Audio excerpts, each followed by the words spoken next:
Hello, everyone, and welcome to Security Awareness Training. It's sponsored by New Horizons Computer Learning Centers here in Mechanicsburg, Pennsylvania. My name is Michael Magara. I'm the Senior Technical Instructor for New Horizons, and I am also a CISSP, Certified Information Systems Security Professional, and have been in the IT business for over 20 years. Our training today is on end user security awareness. To start our training out, one of the things we want to do is we want to start looking at why, or have a conversation about why security awareness training.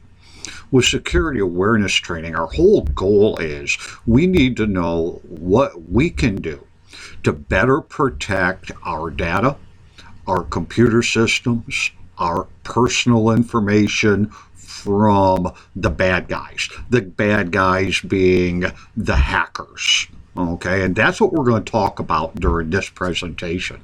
We're going to start that off with a couple of examples. Recently on the news, you've heard things about the Sony company being hacked into. You might have or might not have heard about DOD, the Department of Defense, Veterans Administration being hacked into recently. And how about this? The United States White House was hacked into recently. Okay, some interesting facts about all of these different hacking attacks that we've seen recently, right? And one of our examples, it was recently determined that the attack, the actual hacking attack, was conducted by a disgruntled former employee. Okay, somebody that was terminated and they felt bad about it, right? That they weren't promoted or hired, kept on with the company, and they were let go. The information they had, the information that they were allowed to gather during their job, allowed them to hack into the company and cause all sorts of hate and discontent. We've seen another incident like that here not too long ago with NSA, National Security Agency, a contractor, Edward Snowden, that everybody's seen on the news worldwide. Through his permissions and his contact with information, he was able to gather more and more sensitive information. Again, a good example of a disgruntled employee. In some of the other attacks, what we've seen is where executives with the companies were tricked into revealing usernames and passwords through social media sites. All right. We also found that in a couple of the different attacks recently that users were using easy to guess passwords that could be found in the normal dictionary, which is a huge no-no in the security world. We should never use a password that is just a plain word that could be found in the dictionary. Well, for social media, we want to look at this and we want to take social media for what it is. Okay? It's a way to stay connected with family, with friends. It's turned into an advertising tool, like on one of the social media sites that I belong to, Facebook. Companies advertise their products on the Facebook site per a demographic. Okay, so we can do business there, but we got to be careful what we do there. We also have sites like LinkedIn, right, to where professionals like yourself or myself go online. We post information about our professional careers, and we join a network of professionals to share information. Well, we're sharing information, but we really want to be careful what it is we share. We always want to remember that the bad guy, the hacker, right, is out there, and it's very simple to perform a search on social media. Whether it be Facebook, MySpace, LinkedIn, and find information about an individual, a company that might allow them to hack into the company. All right, so that's one of the things that we want to be really careful. What are we actually posting on social media? For our passwords, we want to use what the industry calls a strong password. A strong password, by definition, by the security industry, is 7 to 10 characters. Okay, 7 to 10 characters. It's going to contain an uppercase, a lowercase, a number, and or a symbol. It's going to contain at least 3 out of those 4.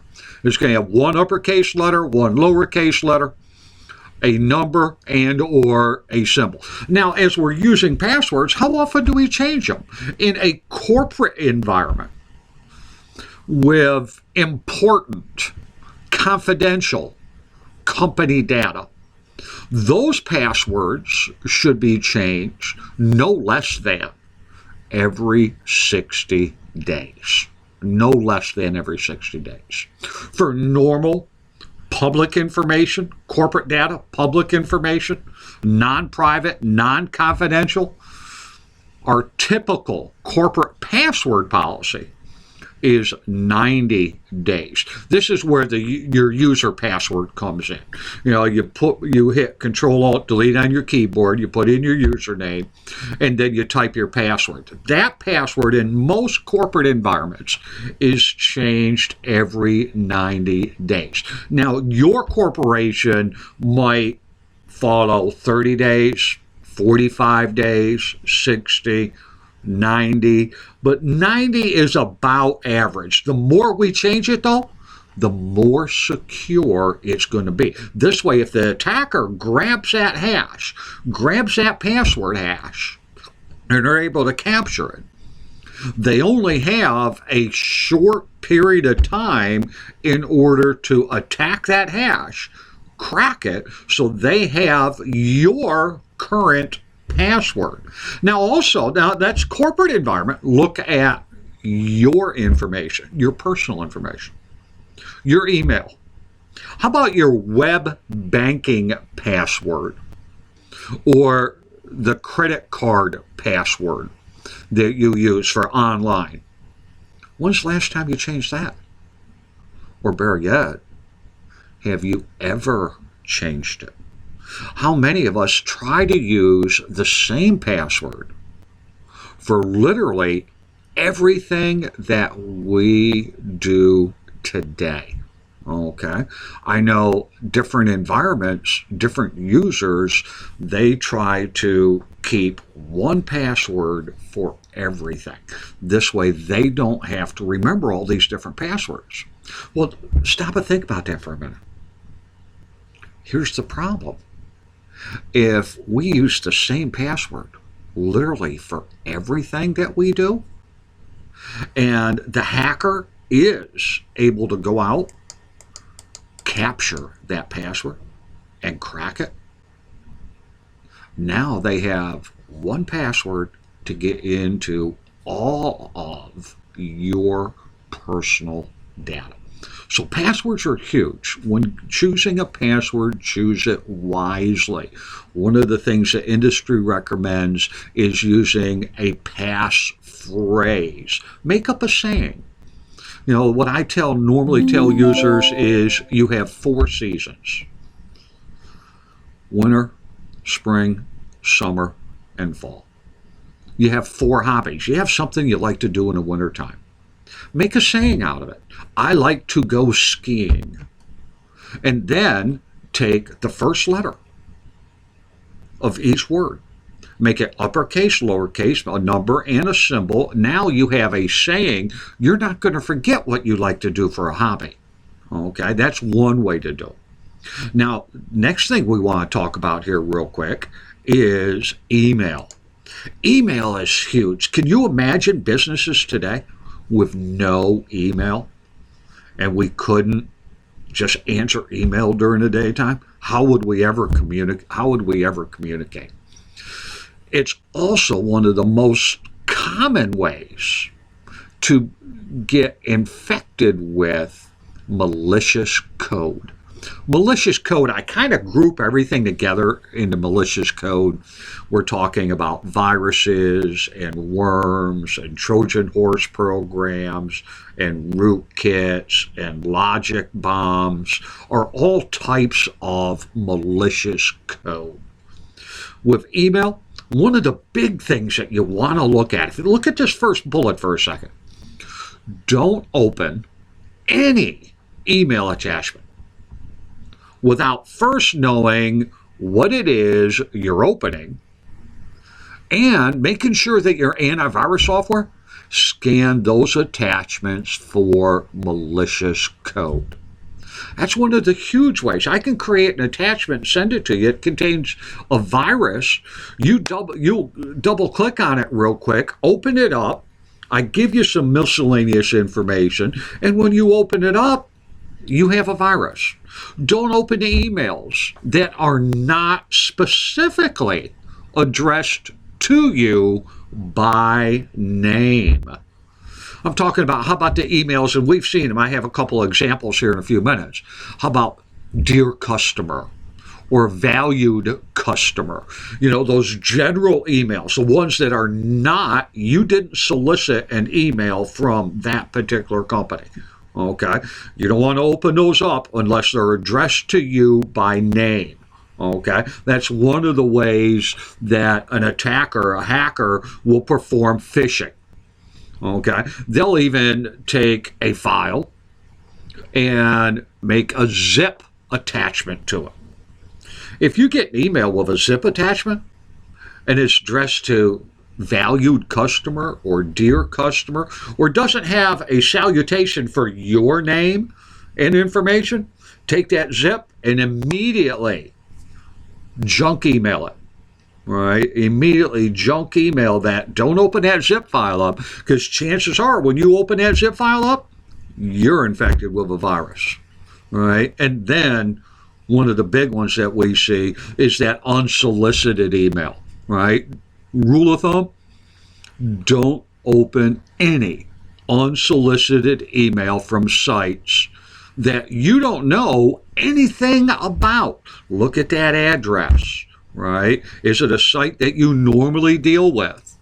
And even if it's a site that you normally deal with, is it addressed to you by name, or is it addressed to a real large group of people? Look how it's addressed before you open that particular email up. Here's a couple of examples for us for phishing email that have gone around, within the last year or so. Here's the first one. This is an example of a Verizon wireless phishing scheme that went around. This was an actual email, except for right there, the 4 zeros, that would have an account number, right? That would have like 1, 2, 3, 4, 5, 6, 7, 8, the last 4 of your phone number. And they send this out, right, saying that your current bill is now due, so that you can go on and you can pay your bill. Now, it gives you hyperlinks. You can see 3 different hyperlinks here. The user would click on a hyperlink. When they click on the hyperlink, it's going to take them to a page that looks just like the Verizon bill page. They fill out all their information.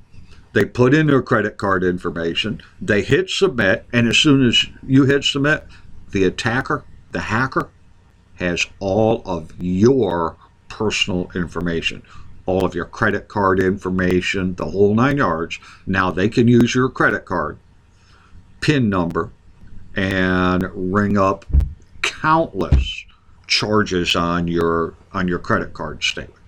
Here's another one. This is another recent example. This one just came out, I want to say within the last week and a half. You get a email that says you have a parking violation and that you have to pay the fine for your parking violation. It'll give you a ticket number. It'll give you the violation, off-street head-in meter violation, fine $40, amount due $40. And then if you notice right on the very bottom there, it's hard to see, but it gives you, click here to pay your parking ticket. So you click that, takes you to a website, looks very official, and then you go ahead, put all your information, your credit card information, everything else, so you pay that fine, and really, it's a phishing scam. They're gathering your information, they're getting that initial $40, and then once they have your information, they can use it any way they want. This one just started going around within the last week or so. This one here, if you look real close, it's actually dated December 29th of 2014. Okay, well, that's another one that you want to watch for. That's just started going around here recently. And one more here real quick. A lot of people today are familiar with eBay, and they sell stuff on eBay. They purchase stuff on eBay, and are always on eBay. You would get a message in your email that would look similar to this without the red warning on it. Okay? Dear valued eBay member. eBay is never going to send you an email as dear valued eBay member. They're going to send you an email saying, Dear Michael Magara. All right? It has come to your attention that your eBay billing dates are out of order. If you could please take 5 to 10 minutes out of your online experience and update your billing records. We will not run into any future problems with the online service. Now, you got to remember, eBay is tied, or a lot of accounts in eBay are tied directly to PayPal.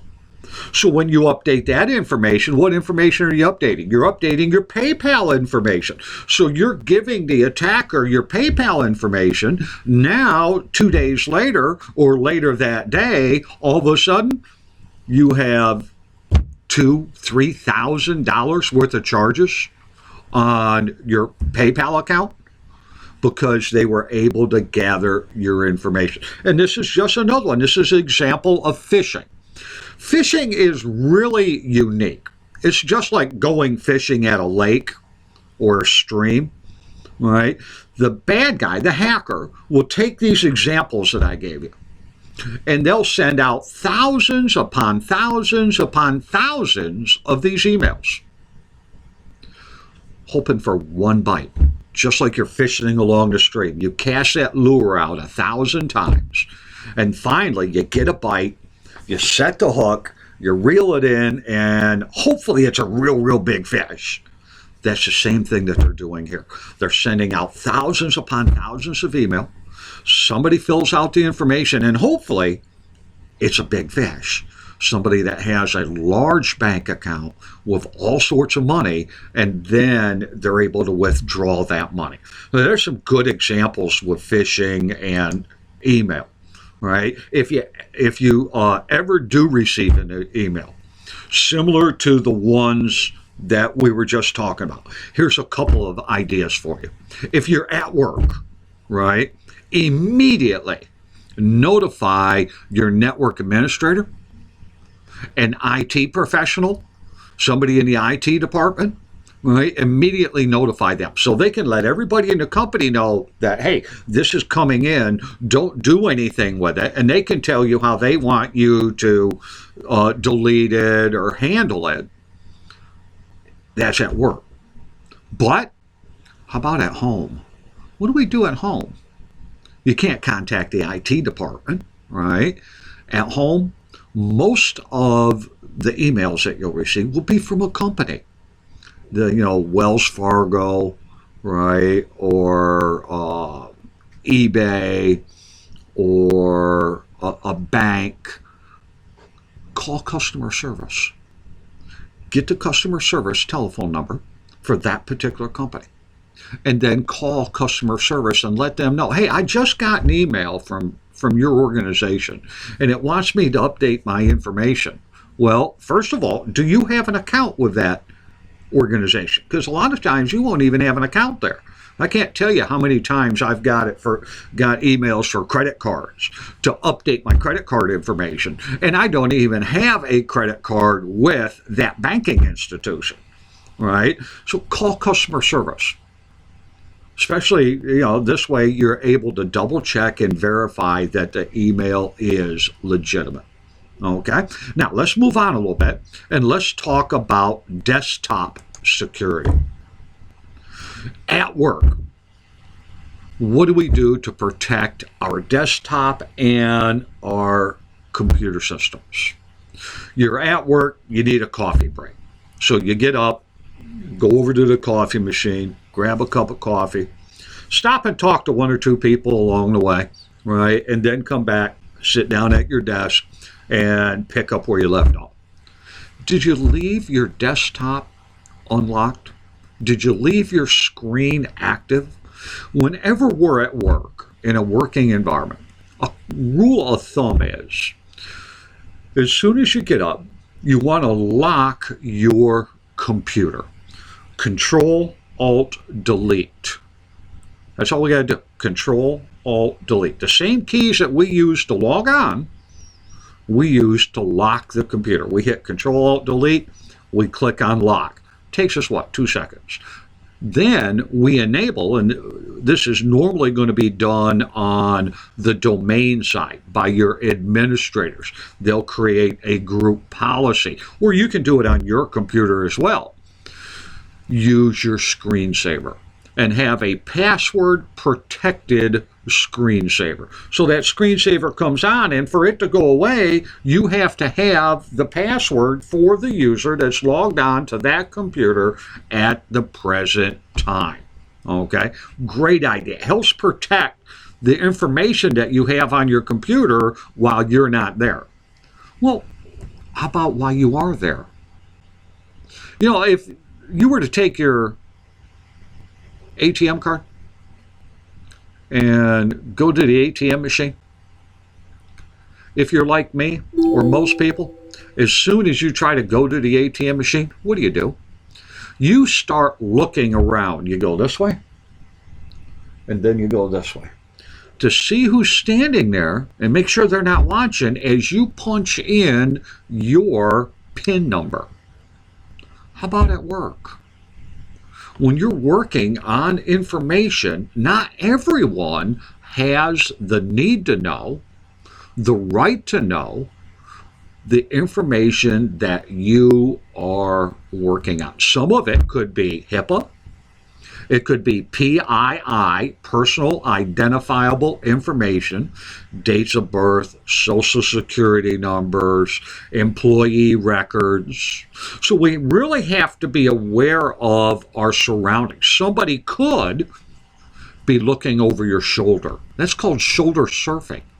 And they can watch what you're doing on the screen. If you get up and leave your screen, if you leave your computer real quick and you don't lock it, how long would it take a hacker, a bad guy, a disgruntled employee, like the one example that I mentioned earlier, to take one of these, a smartphone, enable the camera real quick, snap, and now they got a picture of what you have on your screen. They don't have to write it down anymore. It takes about 2 seconds to get a picture of that information. You blow that picture up, now you have that information. So you want to be aware of your surroundings while you're working on the computer. Now with social media, right, at work, it should be used carefully and with a lot of thought. What do you want to put on social media site? What do you not want to put on social media site? Regardless of common belief, all the social media sites like Facebook, MySpace, LinkedIn can be hacked into. They're a great way for the attacker, for the hacker, to gather intelligence information. It's called reconnaissance. And do reconnaissance and gather that intelligence information that could give them little pieces, little breadcrumbs that they could put together to finally get enough information to hack into your particular company. Okay? And with social media, just like email, watch the hyperlinks. A user could put a malicious hyperlink out there, right, and theoretically compromise not only your computer system, but compromise your smartphone, and how about compromising one of these, right, your touchpad devices. Okay, so you got to be careful there as well. On our smartphones, question for you. Are you running antivirus software on your smartphone? Are you running antivirus software on your tablet, whatever brand it is, whether it's an iPad, a Microsoft Surface, a touchpad, a Google Pad, an Android? Are you running antivirus on our mobile devices? And I'm going to classify them all as mobile devices, because here's the one problem. They are computers. Computers contain information. They contain company information and private information. There are viruses and code out there to hack into our mobile devices. Example, and this is just one example, is Google Play. Recent malware infestations, right? And they actually went through and removed, I want to say 60, 70 different applications that had malware in them. So you have a smartphone, you go to Google Play, you download an application, you install it on your smartphone, and now when you install that application on your smartphone, the bad guy has access to everything that you have on your smartphone or your touchpad device. iPhones, iPads. You always hear an iPhone, an iPad, Apple. We don't have viruses. Here you go. The wire lurker virus spread through third-party app store for Mac, Chinese software, right? This just recently hit, and there is, and you can do a search for them. All you have to do is bring up Google and do a search for viruses for the iPhone, viruses for the iPad, okay? And you will find plenty of information out there. There's not as many viruses and malicious code for the iPhone or iPad, but they're still out there. So if you have one, you still have to be protected. You still have to run antivirus software. You still have to be careful of what you click on so you don't become infected and cause all sorts of hate and discontent with your personal information. One of the keys to security awareness is just that. Be aware of what is going on around you, the different ways that a hacker could attempt to gather information. And regardless of common belief, nobody wants our information. Well, we've seen one company here recently. Nobody wanted their information. But what was it? A disgruntled employee. Somebody that felt they were wronged by the company. That's going to be the end of our presentation for today.